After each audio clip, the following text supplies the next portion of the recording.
Greetings, my friends. Mykwann here, and I've got a presentation for you.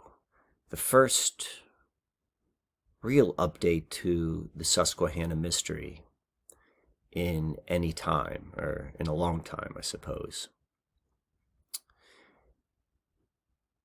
And as I prepared for this video, as I prepared for this presentation, I've been asking myself, what is the purpose? The information for this video revealed itself to me in a very easy way. Like it came to me, and it was just a thread. I just had to pull on that thread in order to see all these pieces. But then the question is why? What is the point? How does this serve or benefit anyone who's exposed to it? And I suppose the most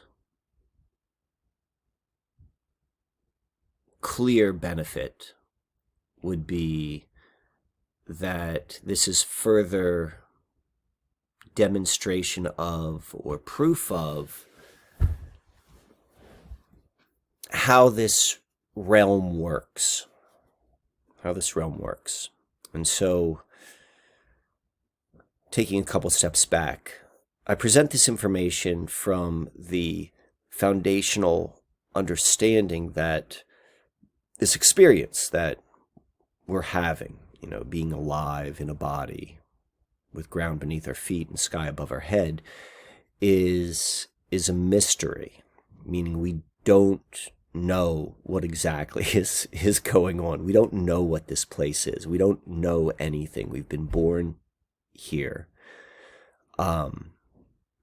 And because there is this large mystery, that means there's a lot of, there's a huge blind spot as to what's going on.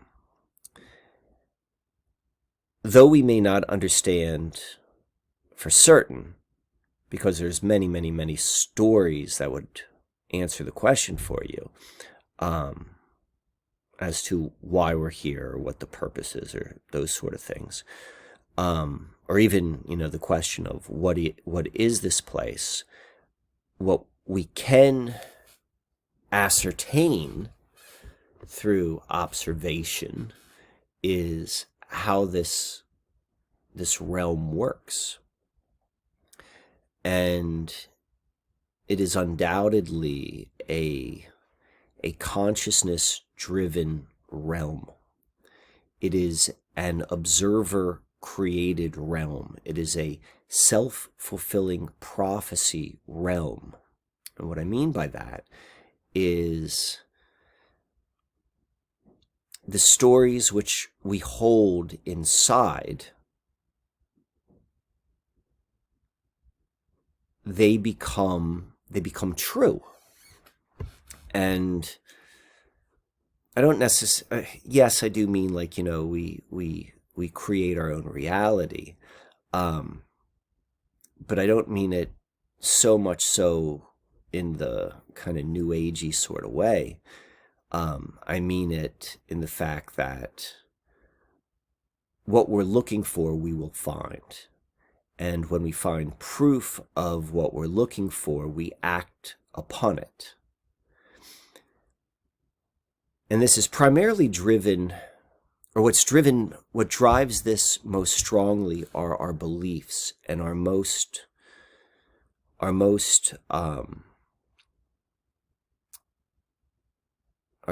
strongest held beliefs are actually invisible.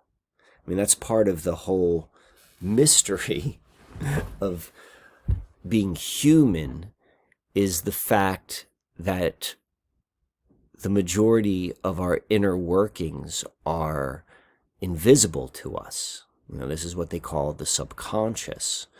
90% of all things that happen inside of us are below our conscious awareness.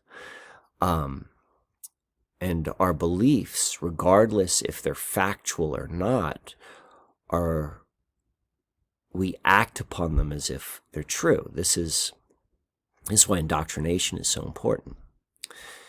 Let me say one more thing before I go on. So when I say that it's an observer-created reality, I mean, they tell us this in the whole, with quantum physics, with the, what is it called? Like the double slit experiment where a photon is both a particle and a wave. And it can be demonstrated in experiments that a photon is a wave and a photon is a particle.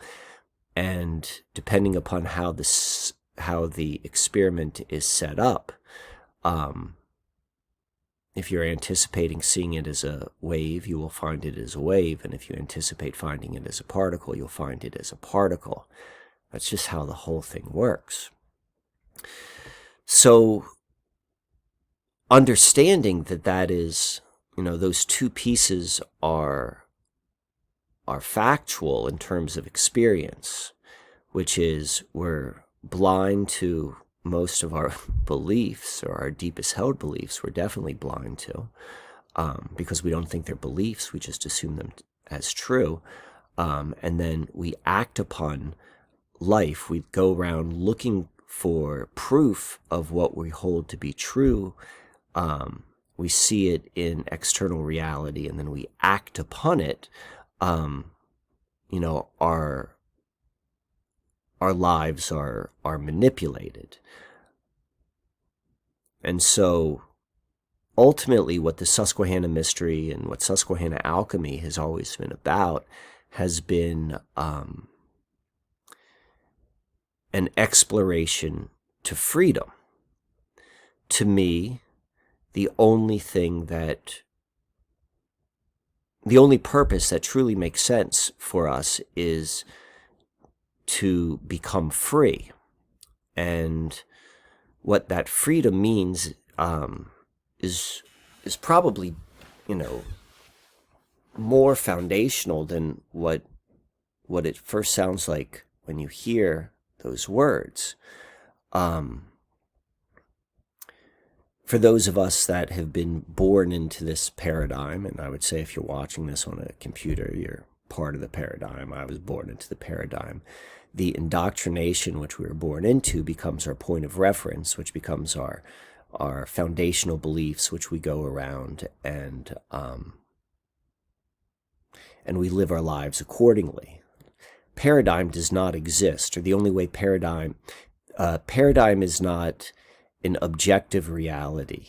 It only becomes a reality because we all hold paradigm to be true, so we support it. This is why I've said so many times there's no such thing as Monday. That's one of the first pieces of indoctrination in early childhood indoctrination programs is learning the days of the week. It's beginning to frame up consciousness to understand time in something which is not factually true. There's no factual Monday. There's no Tuesday. It's a self-reference system. And so the process of being able to become clear in the conscious mind that certain beliefs are not factually accurate allows for a collapse of narratives to occur. And it's through maybe a collection of a collapse of all of these false narratives that we begin to actually find freedom. That's what this whole freedom thing is, which I'm referring to. And I would say that there are two primary prisons which we are all living in. There is the prison of paradigm, and then there's the prison of self.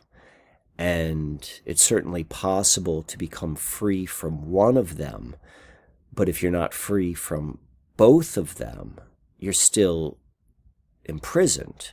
And in fact, I would say that they're immensely linked. The only way that someone can be caught up in the paradigm prison is through their sense of self as defined by culture, And then that same sense of self, which is a prison, also is what holds the paradigm together. So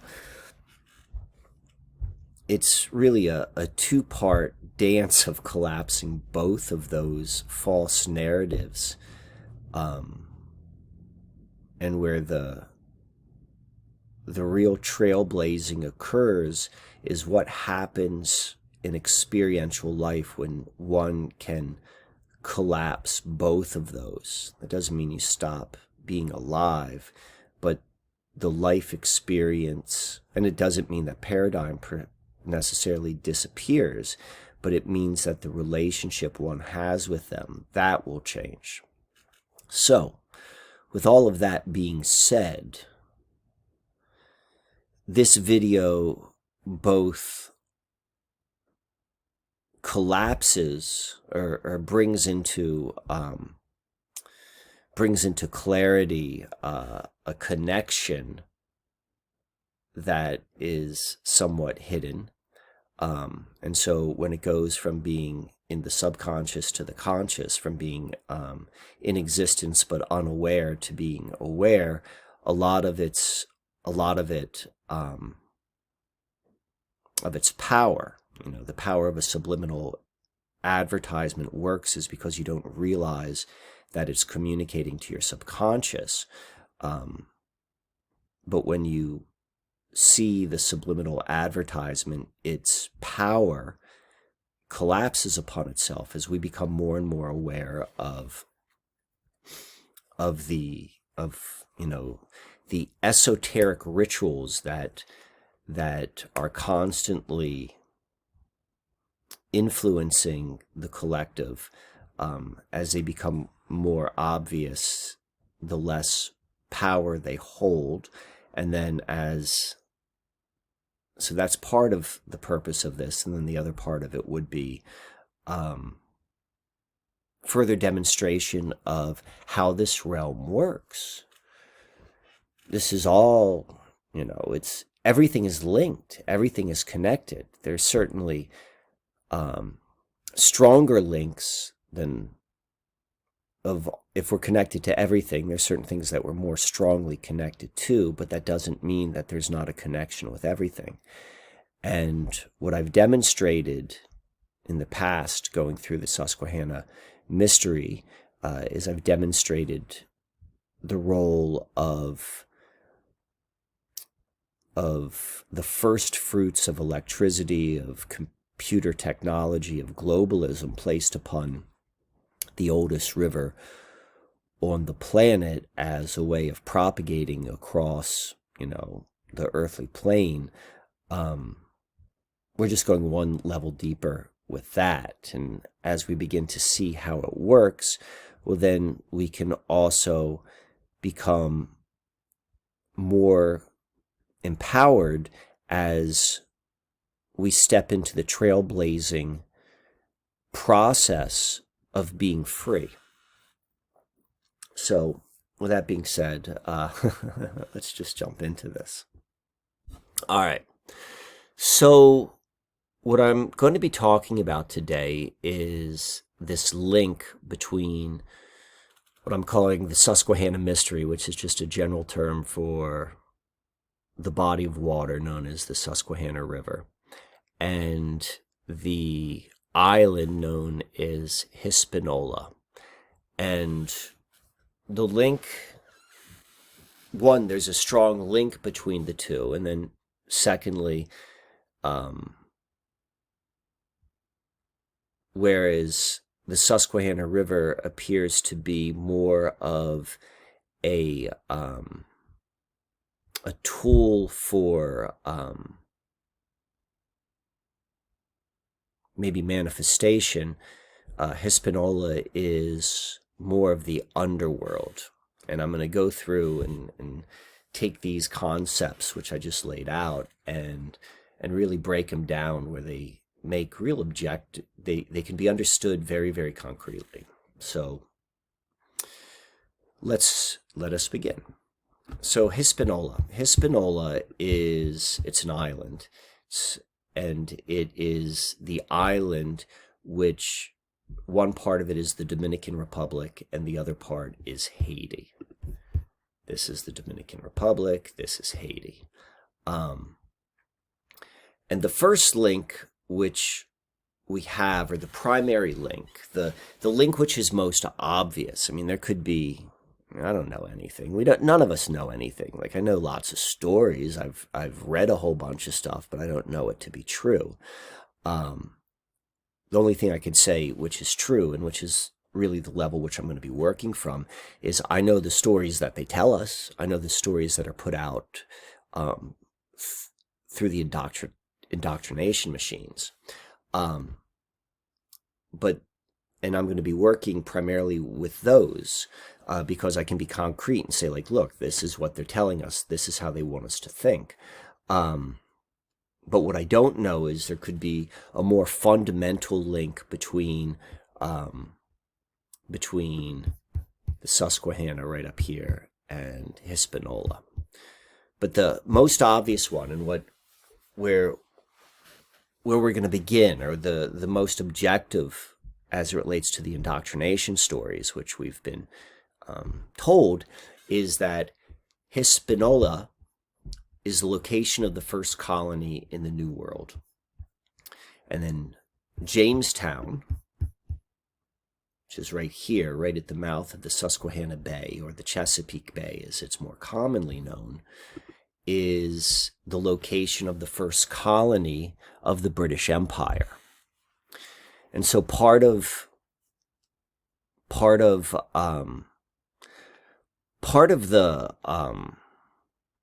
the worldwide mind control, and what I mean by mind control is control of consciousness, control of how one's mind sees reality, is to think of perhaps history. We don't even know if any of the history occurred. We don't know if, there are alternate timelines that are happening in parallel at all the same time.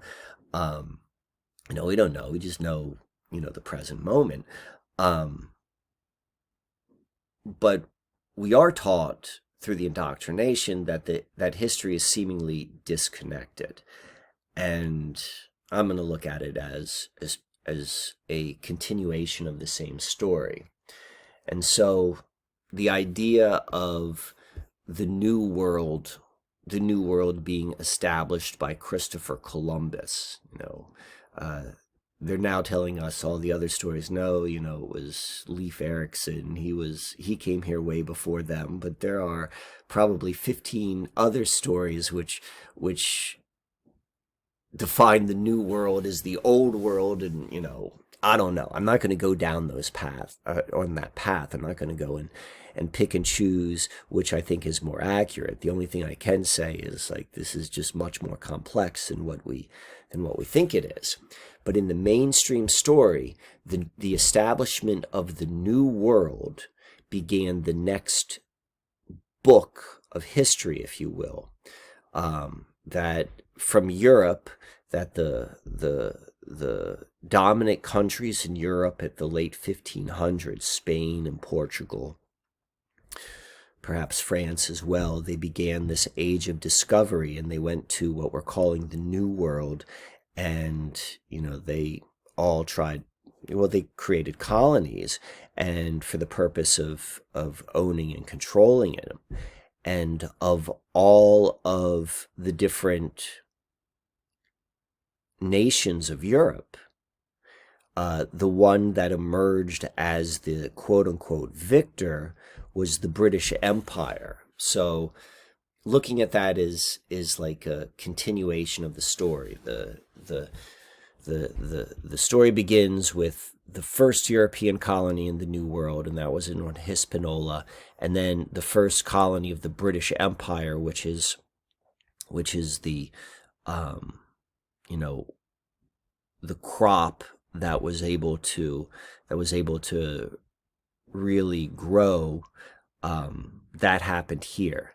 And we want to look at all of the European expansion as the same thing, regardless if it's Spain or France or Portugal or Britain. it's a mindset. It's a mindset of domination and control.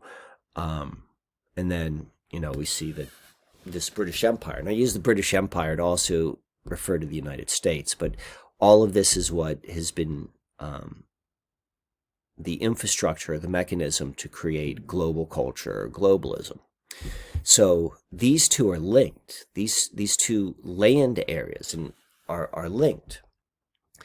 And because this is a consciousness-driven world, this is why it's so important, like the story which we have, the his story that we have, is when we take a story and then it is woven into the ground. So a story just exists in the mind, it exists in consciousness, and then when it's rooted in the ground, like it is able to take more shape. And so at the very least, these stories are rooted into the physical reality in these locations. That's where the mental plane and the physical plane, they come together. So here we have this, Hispaniola, the first colony of the New World. On his first voyage to the American Indies, Christopher Columbus discovered the Caribbean island called Hispaniola, meaning Little Spain. And then the first colony was La Navidad. And La Navidad was the first European colony established in the New World during the Age of Discovery. Excuse me. So that's the meat here. All right. So we realize, though, so this is where it gets so tricky when we're doing this sort of stuff. All of this stuff is in question. Like, as soon as you say this happened, or this is what happened, or this is how I'm supposed to interpret it, you are collapsing all other possibilities, and you're committing to, like, this is the one and the one true expression. And so even the whole idea of Christopher Columbus, did Christopher Columbus even exist? Did any of this even happen? I don't know. But what we can do is we can see that even the stories within the story collapse upon themselves, right? So, the District of Columbia is named after Christopher Columbus. True, several cities, rivers, and landmarks have also been named after the explorer. So I think I screenshot this from like a CNN article. Here's a famous picture of Christopher Columbus with his hand. We'll get to that in a moment. All right, you want me to believe that the District of Columbia and all of the other Columbus and Columbia is named after Columbus. Well, that's ridiculous. In Latin, columba means dove, right? Columbus, columba. And in the same histories which they tell us that in the ancient world where supposedly all of this began, where civilization began, the dove was the symbol of the mother goddess. So without getting into, goddess worship or anything like that, and keep in mind, river worship, in my opinion, is goddess worship, and there's a whole lot to unpack there, but I'm just trying to show like a narrative of words and names and trickery. Like the dove and the mother goddess have always been, they've been linked. Semiramis, she was the original goddess of civilization, the queen of Babylon, and she was raised by doves. There's this idea of doves. So when we see Columba and dove, we're talking about goddess. We're going to get into goddess perhaps a little bit more when we get into baseball and the significance of baseball. But this is a deeper story. If you know your American history, like Columbia was the personified Columbia. She was the poetic name of the United States, and she was a goddess. And they're kind of linking it right here. This is Wikipedia. Columbia is been used since the 1730s in the 13 colonies, and it originated from the name of Christopher Columbus. So they're trying to tell you that, this goddess Columbia comes from Columbus, and just to overlook the fact that Columba means God and all of the civilization Columba means dove, and our civilization, mythology has always been built around this idea of a dove goddess. Like this is the same story. So when we hear this Christopher Columbus story, which is being propagated, and this character Christopher Columbus, there are many ways which that story collapses. What we can say for certain is that Columbus, the name of it, connects to the dove goddess.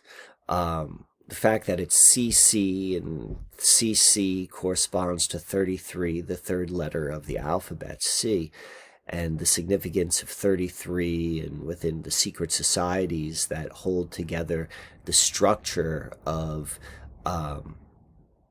like governmental paradigm. 33 is significant, like that exists. So, and again, going back to the question, did any of this even happen? I don't know. But we just know that we got to take everything with a grain of salt. And the reason why this is always being told, I would say at the very least, is the story is being told to weave a narrative, purely consciousness manipulation, into the earth, which is why you're told this is where the first colony is, this is where it begins. And then I give you the secondary story of like there was a Christopher Columbus and we named all these cities for it. Well, that story collapses because Columbus actually means something else. Like all these stories collapse. This is Hispaniola. This right here is where La Navidad was. This is where it's located. So now we go, and the link of this to the Susquehanna Mystery. So Susquehanna Mystery says, it begins at Jamestown. Jamestown was the first permanent English settlement in the Americas. Jamestown is where the British Empire began. Jamestown is also the colony system for what became the United States. As I just indicated, they told us there was a colony by Christopher Columbus. The first colony in what we think of the United States is said to be St. Augustine, Florida. That was Spanish as well. France had colonies, the Dutch had colonies, but the colony system in the New World, which then propagated into the United States as we know it, was this British colony system. So this is Jamestown is where it began. And when you go and you look at, Jamestown began with the first landing. Near here, the first permanent English settlers landed in North America. And from here, they went to make Jamestown. So they landed right here. That's where this sign is, right here. This is the mouth of the Susquehanna Bay or the Chesapeake Bay. You can see it right here. This is the location of that marker, which I'm showing you right here. It's located right there, right here. And where is that? That is right here at the mouth of the Chesapeake Bay or the Susquehanna Bay. This is the Susquehanna River, Chesapeake Bay. If you're unfamiliar with the Susquehanna Mystery, you could go check out some of the other videos. So, all right, we already just kind of poked around a little bit with Christopher Columbus as a name and that being suspect. Well, the same modus operandi or the same like suspected names takes place here in Jamestown as well. So Jamestown is tied to this guy, John Smith. Most people know John Smith through the Disney version of Pocahontas. John Smith, he played an important role in the establishment of the colony of Jamestown, the first permanent settlement in North America, the leader of the Virginia colony. So what's funny about that is, what's this name John Smith? John Smith in the UK is a placeholder name. It's a placeholder name. So what's a placeholder name? A placeholder name are words that refer to things, persons, places, numbers, or concepts that are temporarily forgotten or irrelevant or being deliberately withheld in the context in which they're being discussed. So in the same way in the United States, we say like John Doe. We'll use like, John Doe. We're saying that there's a person involved with it, but we don't know his name or his name is being withheld. From in Britain, they don't use John Doe. They will use either Joe Bloggs or John Smith. And so John Smith came from Britain, right? John Smith is the guy who started Jamestown. And like, you know, that's basically saying like John Doe. We're not telling you exactly who it is. And I've gone into this, you know, really deeply within the Susquehanna Mystery, as it's like, you know, who is John Smith? This from like a book where it's questioning, is John Smith a Baconian Freemason? There's something strange about the writings attributed to John Smith. Did he have help in these writings from the works of a secret society of Freemasons? Did Bacon edit these works, right? Regardless if it was Francis Bacon or not, though that seems to make the most amount of sense to me, assuming there was a Francis Bacon, right? That's the trickiness of this type of exploration that we're doing right now, is we're trying to build an understanding of reality based upon the information provided to us from an indoctrination system which is always lying to us. So we can't exactly say, well, they're lying to us here, but they're telling us the truth right there. The only thing we can say is, like, let's look at the stuff which they've told us and carry around an awareness that we have an enormous blind spot, that this is a mystery and we don't know what's going on. We don't even know where we are. So, all right, so this is what I think is really interesting. So remember this? Remember this right here? So this is, you know, if you're watching this, you're probably familiar with all of the, like, famous paintings with people doing Masonic hand symbols. And this one of Christopher Columbus is often used. And this is from an article which I found online, and what I appreciated about this article is it wasn't definitive in saying what this means. All it's saying is, like, yeah, we see in all of these paintings these hand signals, and we're not certain what they mean. So here it says, hypothesis and criticism around hand gestures in paintings. The hand gestures we systematically identified is not present in any art manuals, symbolism, guidelines, religious books, sects, or secret societies in both the Western and Eastern world. Therefore, 5 basic hypotheses have been produced to decipher the meaning. So they're basically saying, like, we don't know. Like, these are possibilities of what this could mean. We can't say for certain. We recognize that there's a there. There's something worth investigating about these images, but we're not certain. So number 2, like the explanation. These article or these screenshots are directly related to this image. I couldn't just show you the article in these slides because it just wouldn't fit. So I'm just letting you know that's where it comes from.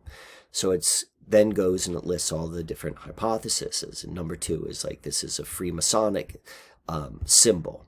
According to this hypothesis, this gesture right here, was a secret sign used to recognize Masonic followers for each. The enigmatic posture of the hand has fascinated a lot of scholars of hidden secret societies who cryptically connoted the unusual splayed fingers with the letter M, which indicated not only Masonic membership and rank, but also possession of occult secrets. You know, you've probably heard that. But in this article, what they said, number 1 was that this is a symbol of being a crypto-Jew or a Marrano. So according to this hypothesis, the gesture was a secret sign used to recognize crypto-Jews to each other. During the time of Inquisition, according to the Catholic King's Order of 1492, same year Columbus sailed the ocean blue, Jews living in the Iberian Peninsula were forced to accept or leave Spain. Many Jews, although converted, continued to practice Judaism in secret, especially in Juderia, which was the old Jewish barrio of Toledo. These last Jews were called crypto-Jews or Marranos, which means Christianized Jew, swine, or pig. The derogatory term was used to refer to the ritual prohibition to eat against eating pork. So now we go and we see this, and this article doesn't go as deep as this type of conspiratorial thought goes.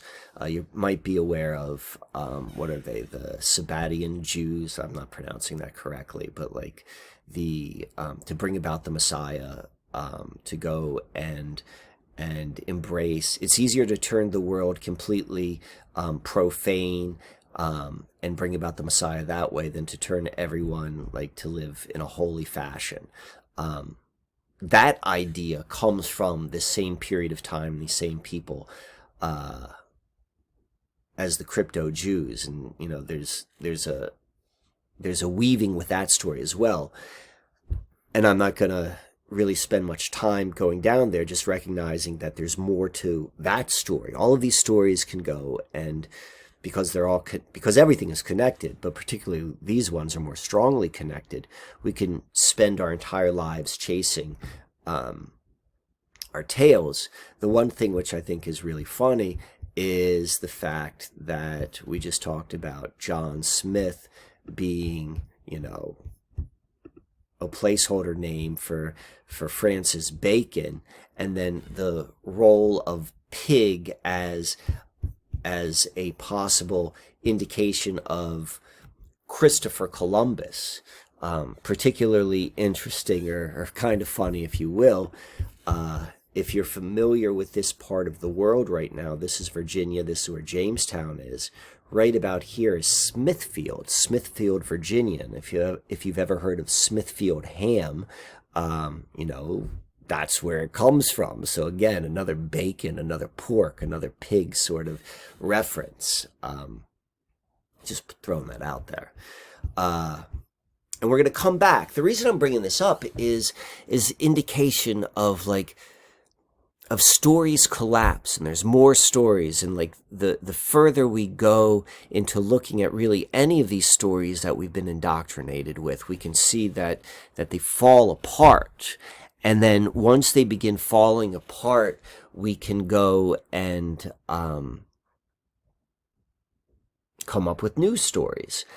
And what we don't want, or what I don't want to do, and what I wouldn't recommend to anyone else, is you begin to go on these wild goose chases as to like, I'm going to get to the true story. The factual nature of this realm is the stories that we believe, they become true. They don't become true perhaps just in like a magical way. They become true because we begin acting as if. That's how the world works. All right. And we're going to come to this a little bit later. We're going to get into baseball. Baseball is so significant to this. But baseball, more than anything else, we can see where there is a mythology which is openly known not to be true, yet it's still accepted as true, even though everyone knows it's not true, and then it's become something. So let's keep moving on. All right. So back to Hispaniola. In the worldwide esoteric ritual, Haiti is the symbol of the underworld. So one of the ways in which paradigm works is through indoctrination, probably through for many other ways as well, but there's a constant fracturing of the psyche of the individual. Arguably, for men, like that cycle happen, or that first fracture happens at circumcision, and all of the sort of traumas that happen, there can be a fracturing. But fracturing also means, like in maybe a less extreme way than like a trauma, is getting someone's consciousness to believe something which is not factually true. There's no such thing as Monday. There's a fracturing that happens in one's mind when they begin to accept time in a false way, if you will. And it is through this fracturing, which I don't know for certain if this fracturing is what is the creation of the subconscious.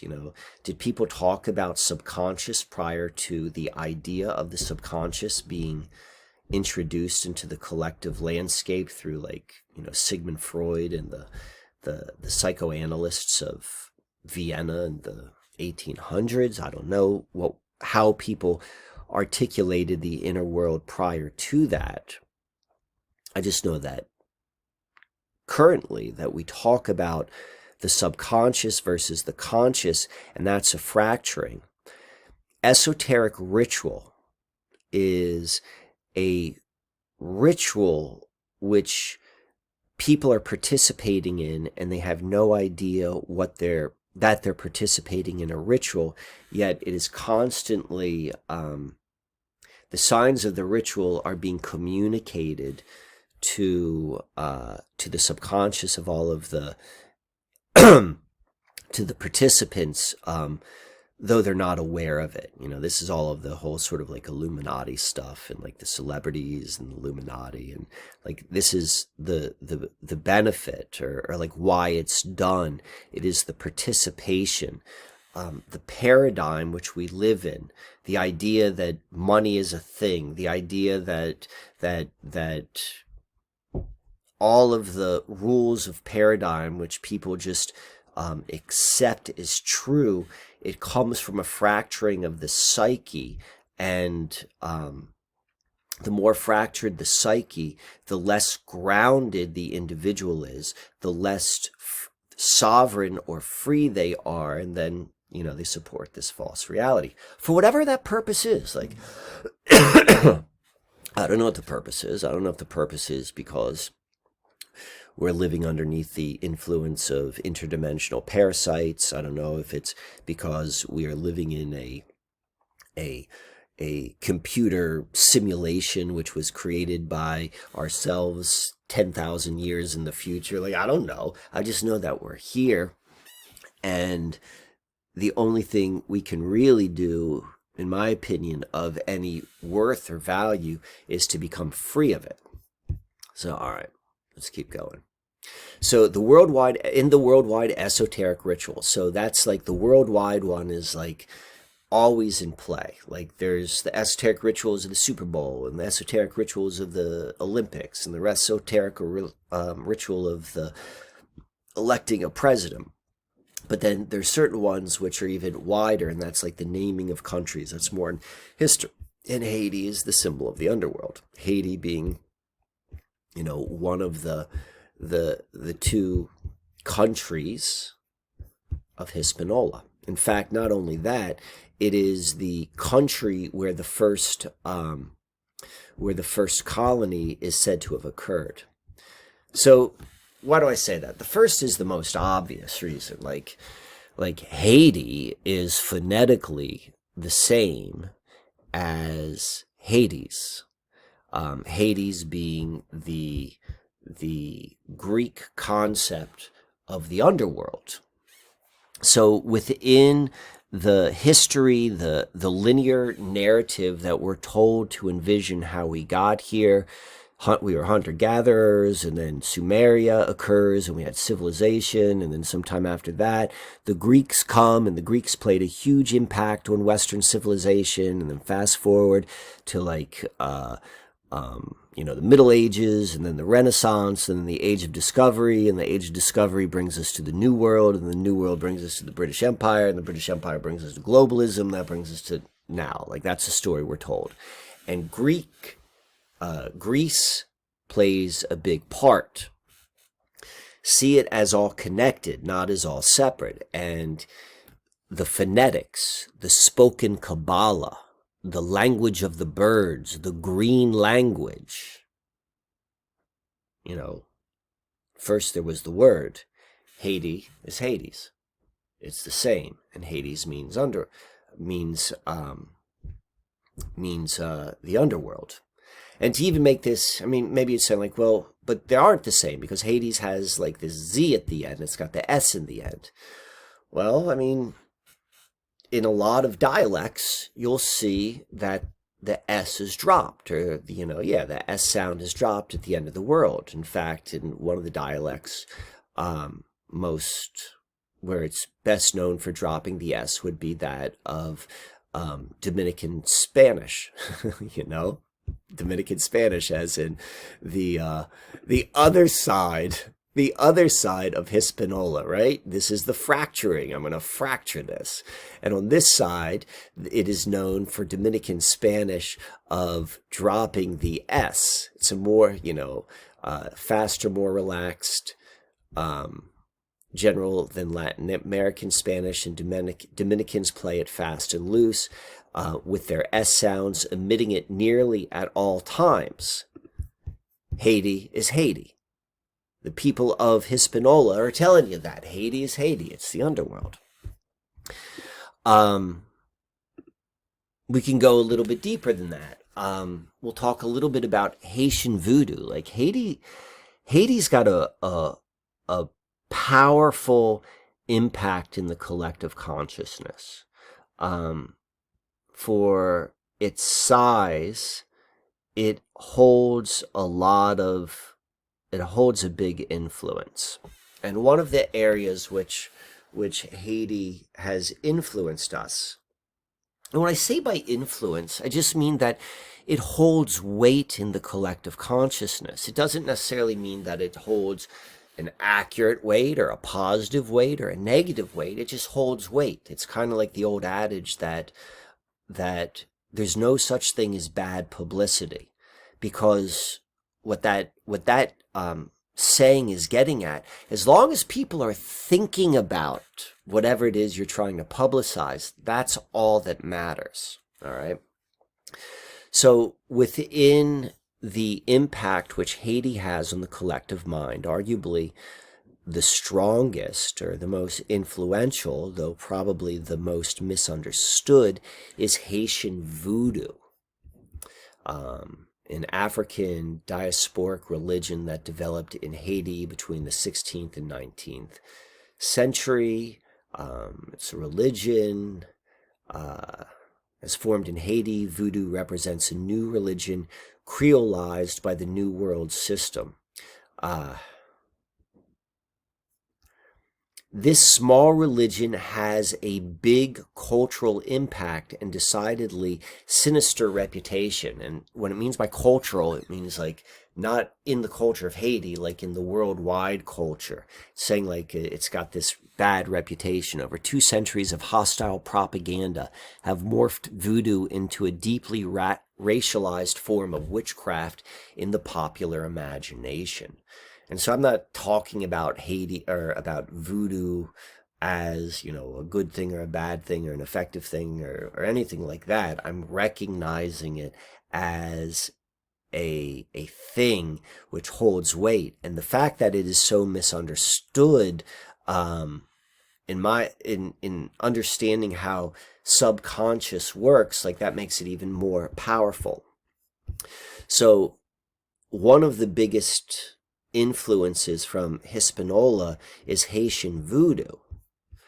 And within Haitian voodoo, I think it's pronounced Iowa. These are kind of like the spirits or the maybe the saints. Again, I'm no expert of the system, the voodoo system, and there are over 1,000 Iowas, most of whom are not even known to humans. Of these names, there are at least 232 who've been recorded. The large number of Iowas found in voodoo contrast with the Cuban religion of Santeria. All right, where am I going with this? Perhaps the most recognizable of all of these, the 232 names, most recognizable of this like Haitian voodoo concept, which is propagated throughout the popular imagination, the collective consciousness, is Baron Samedi, the guardian of the underworld. This character right here. Baron Samedi is the head of the Getty family of Iowa. ruling over them with his wife. Both figures are associated with the dead in the underworld, particularly in the United States. Like, if you've ever been to Mardi Gras or seen images of Mardi Gras, you'll often see images associated with Baron Samedi, who's usually depicted with a top hat, a black tailcoat, dark glasses, cotton plugs in his nostrils. We could even see right here, it's well known that the former dictator of Haiti, Papa Doc, modeled his cult of personality on Baron Samedi. This is how it's done. Like, the ruling classes, the rulers, are always tapping into like archetypical sort of energetic concepts in order to hold influence and sway over the collective masses. And so again, we're seeing Haiti is Hades, that's the literal name, and then the most recognizable of all of the Haitian voodoo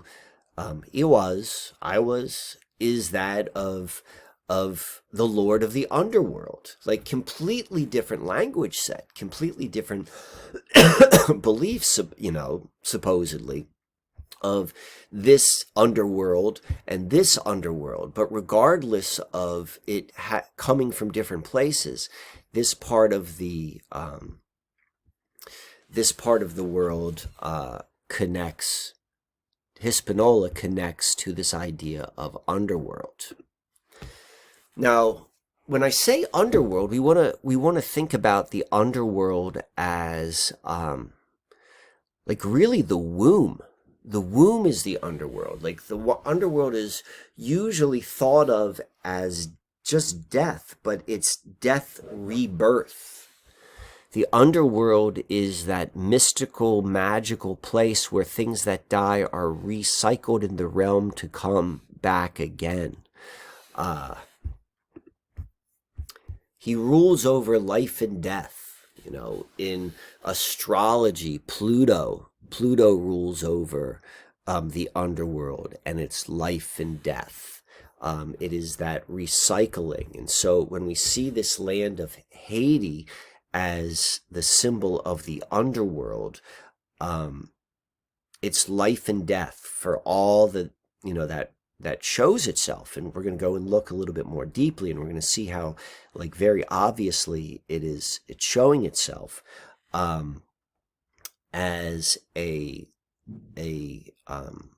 grounds for life and death, if you will, in extreme manners, particularly connected directly to the Susquehanna. Now, the other thing which is interesting is, when within the esoteric ritual is the recognition of creation coming through the meeting of the masculine and feminine polarities, like man and woman. Like, it is through a man and a woman that we create a third. And so that's taken literally, and then it's also taken more metaphorically, like masculine or yang energies mixing with yin energies for creation. Like, this is, basis of most esoteric, or what maybe you'd call magic, ritual. And to colonize something, by going to Hispaniola and calling it Hades is also calling it the womb. The womb is the collective underworld, the womb of creation, the underworld as a power portal. This is a well understood concept that the womb, the physical womb and the metaphorical womb, is the underworld for life and death. And so the colonization at Haiti, the birthplace of the new world, or what would become the new world, it happens there. Is Haiti, the land of Haiti, objectively and intrinsically like the underworld? I don't know. But what I do know is the story woven into that land makes it the underworld. This is why, like, it doesn't matter if something's true or false. What matters is what has been accepted in consciousness, and then we act upon it. And then when we act upon it, it's real. I mean, this is basically the same idea as egregores as well. So there's a link. There's a link between the Susquehanna and Hispaniola, and that link is first established through like the colonization of the Susquehanna River, first colonized with Jamestown, and the colonizing of Hispaniola. And I'm saying, when I say that what happens on the Susquehanna is then magnified into expression on the island of Hispaniola, is I say that through observation. Like, I'm like, oh, well, if there's this link there, I can see that there's a link. Let me go and just study what has presented itself, and then it should be made clear. And so what's made clear is that what happens on the Susquehanna, and remember, what makes the Susquehanna so special is there's so many firsts there. There's so many important things on this body of water. We see them expressed even more greatly, more exaggerated on, the first, where the New World began, on Hispaniola. And that's why when I'm going to talk about like baseball, and I'm going to talk about eventually Larimar, but let's go right here and begin maybe a little bit more geopolitically. So the New World began at La Navidad on Hispaniola, and that colony established the New World. So what is the New World? The New World is used interchangeably now with Western Hemisphere. So now when we use the phrase the Western Hemisphere, which is from England,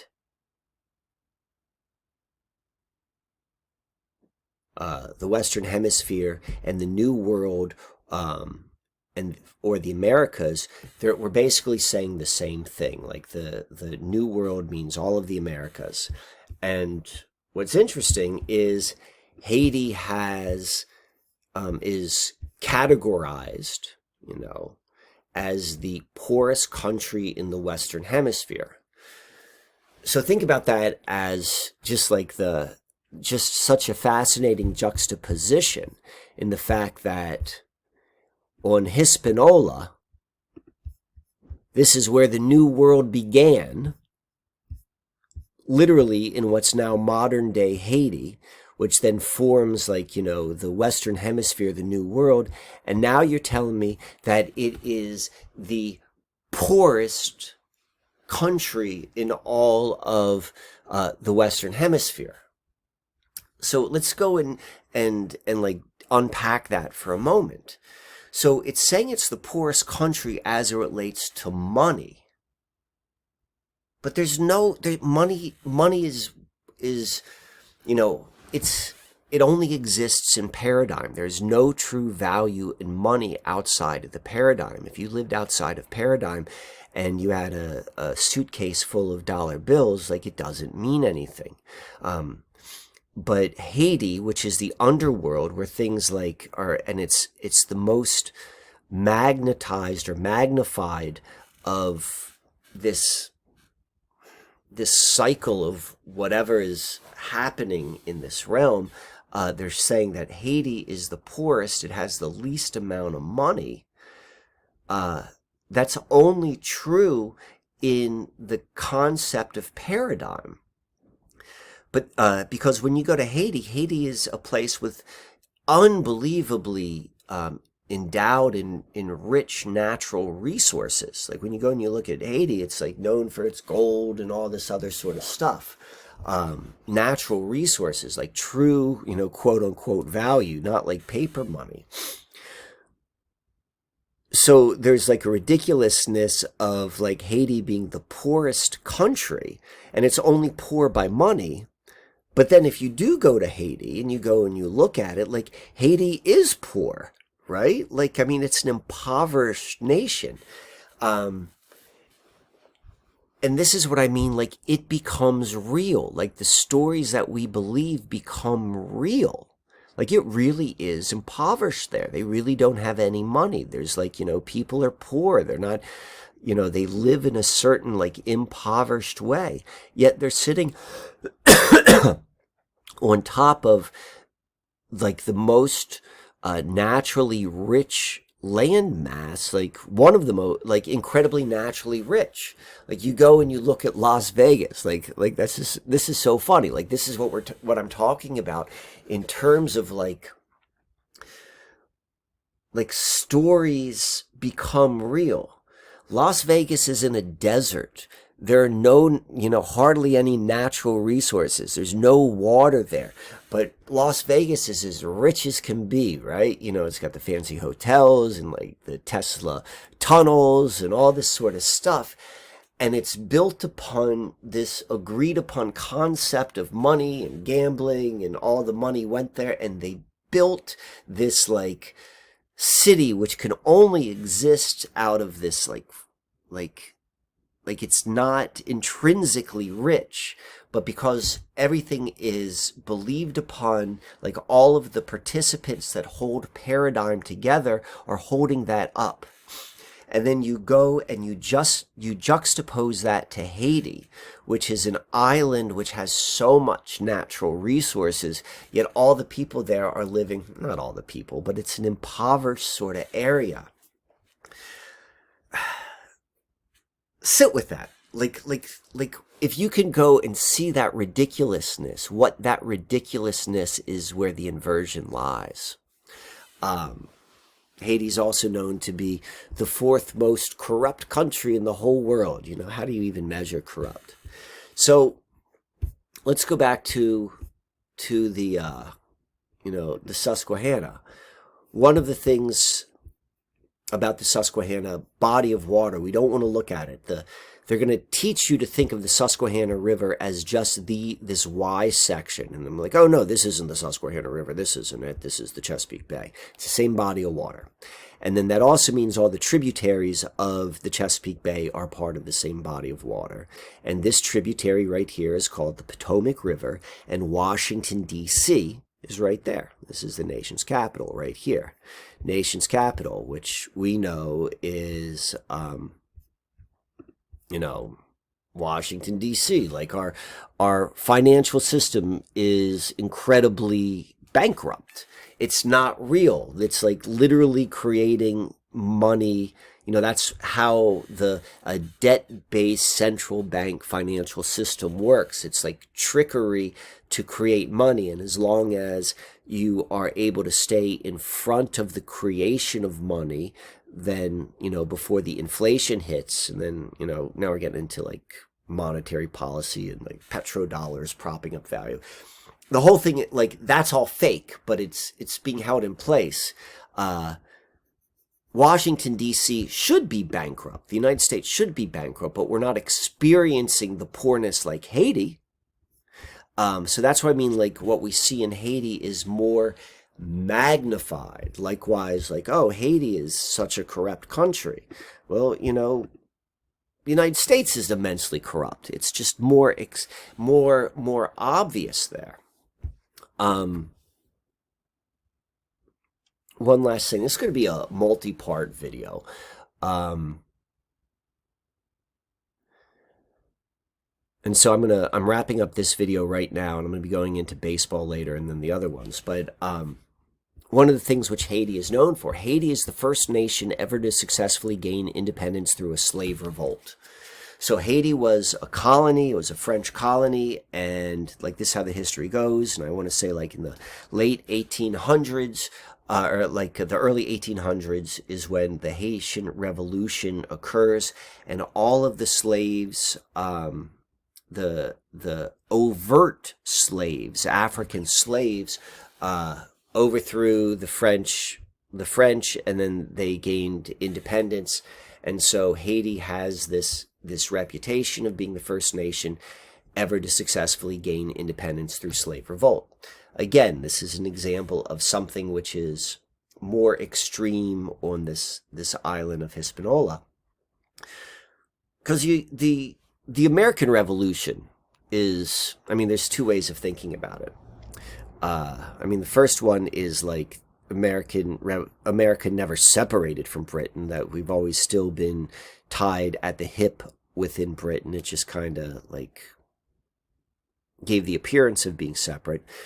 But even more true is the illusion of the freedom that, like, you know, that the citizens of the colonies, or even the citizens of the United States to this current moment, weren't slaves. Of course they're slaves. You know, if you don't have money, you can't live. If you do not play by the system, well, then you could get thrown in jail. You are a slave. You don't own land. Don't pay your taxes. See what happens, right?